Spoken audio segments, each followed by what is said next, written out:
Oh, gosh, Aaron, I mean, where do you start? It was one of the great moments I've had in my life, truly, to be there, to have a front row seat to watch that ceremony. The Atkins are from Bozeman, my hometown. Travis Atkins and I went to the same high school. I'm several years ahead of Travis, of course, but we're both Bozeman Hawks.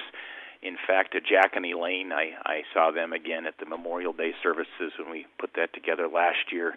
And in fact, Elaine Atkins was in a Bible study with my mom. So this was a very personal day when a Bozeman kid is elevated with the highest honor really could be bestowed at this Medal of Honor. And it was such a moving ceremony to see the three guys that Atkins likely saved because of his heroism. Somebody described this terrorist as being a living grenade. In other words, Travis tackles this terrorist, takes him to the ground, takes the blast, gives up his life for the sake of these three other guys. And to see the other 50-some men who were there from the 10th Mountain Division who were just off to the president's left, I was looking directly across at them. The Atkins were just to my right. The 50 guys from the 10th Mountain Division were just on the other side of the room. Seeing them, staring at them eyeball to eyeball, and just looking at the incredible amount of respect and honor they had for Travis Atkins, and then the courage of his son Trevor to stand up there on the stage with the president and receive that medal on behalf of his father was something I'll never forget. Yeah, well, I'm glad you painted that picture for us, because I was kind of watching the video feed coming from the White House, and it was focused on the podium, but as they were sharing these incredible stories, I wished I could have looked around the room to see those soldiers and to see those other family members. So I appreciate hearing your first. Well, Aaron, let's just say this: you as a as a man who serves in the military.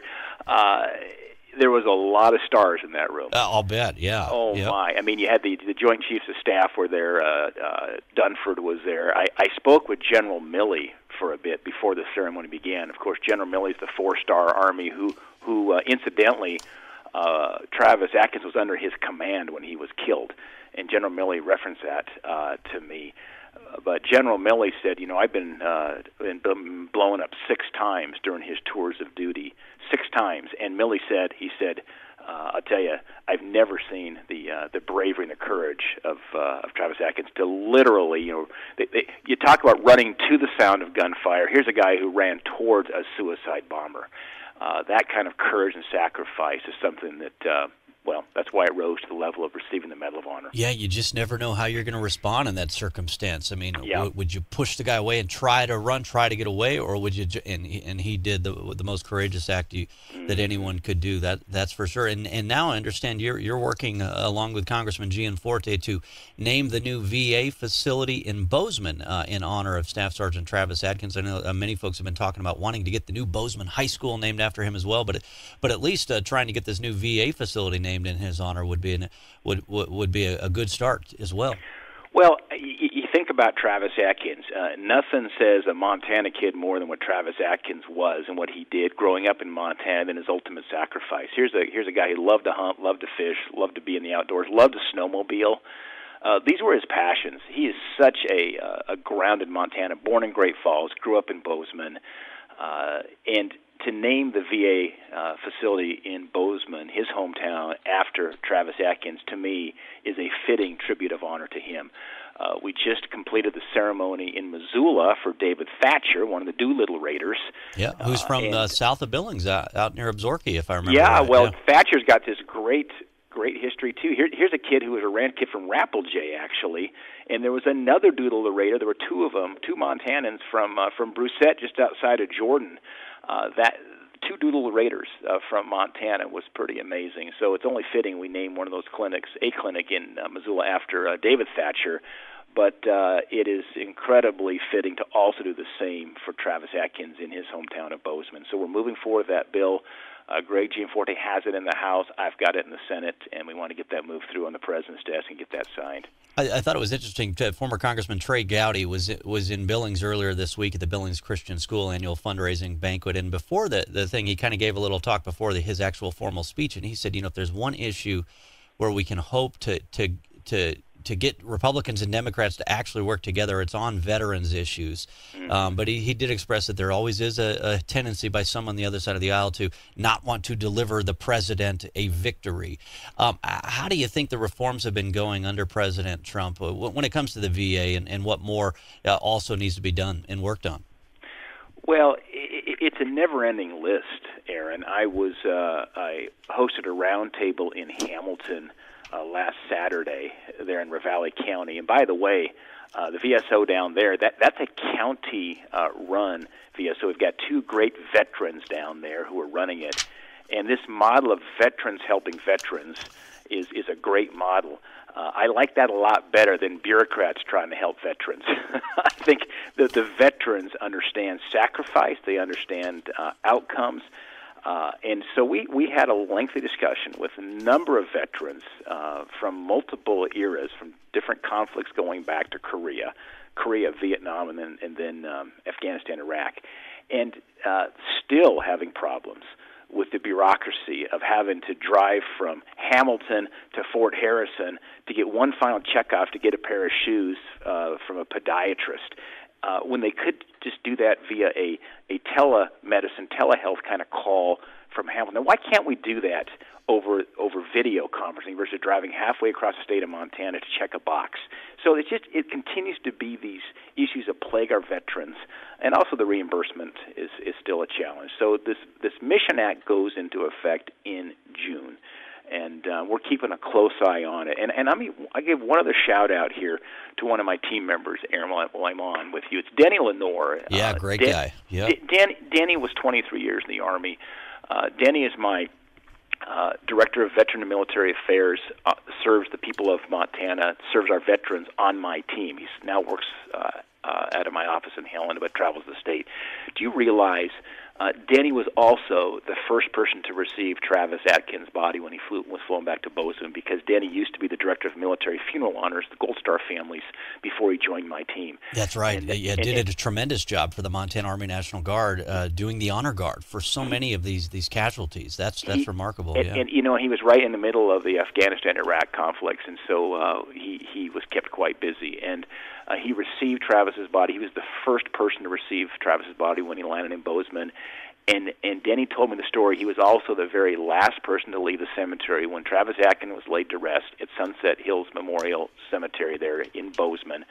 According to military honors, Denny stayed there until everybody had departed, and Denny was the last one to leave Travis.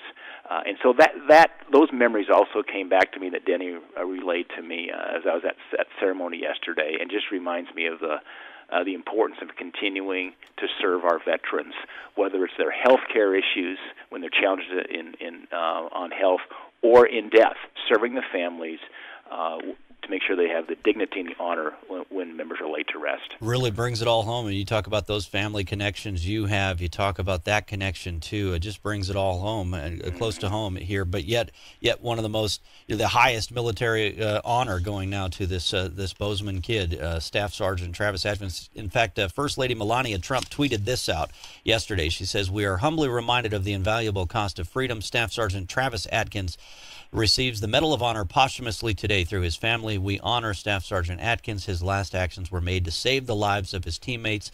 God bless our troops." Senator Steve Daines, I know we've only got you for just a few more minutes. I got to get your reaction, too, now, shifting tracks, to the Mueller report and the conclusion of no collusion. I don't think most of us in Montana were surprised by this. But no,